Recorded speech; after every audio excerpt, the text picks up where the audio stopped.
তো hello guys, আজকে সন্ধ্যাবেলায় ধামাকাদার একটা ব্লগ নিয়ে চলে এলাম। যাচ্ছি বাজার, তো ভিডিওটা দেখতে থাকো।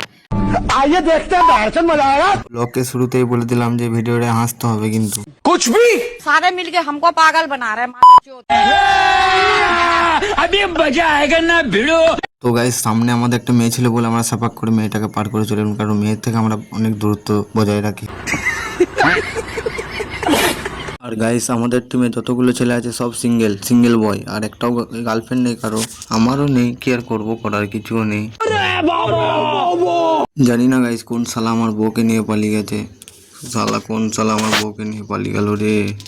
কোন মাছটা খানকি ছেলে আমার বউকে নিয়ে পালিয়ে গেল রে। আর গাইস, বাজারে ঢুকতে এক ঘর টিকিট নিয়ে নিলাম, কারণ যদি 1 কোটি টাকা কোনো মধ্যে পড়ে যায় তাহলে গাড়ি বাড়ি কিনে সব একাকার করে দেবো। আর সারা জীবনে গার্লফ্রেন্ডের অভাব থাকবে না গাইস। 1 কোটি টাকা মানে বুঝতেই পারছো, জীবনটা একেবারে ধন্য হয়ে যাবে। जिस राह पे तुम चल रहे हो बेटा, एक दिन बुरी तरह फंसोगे।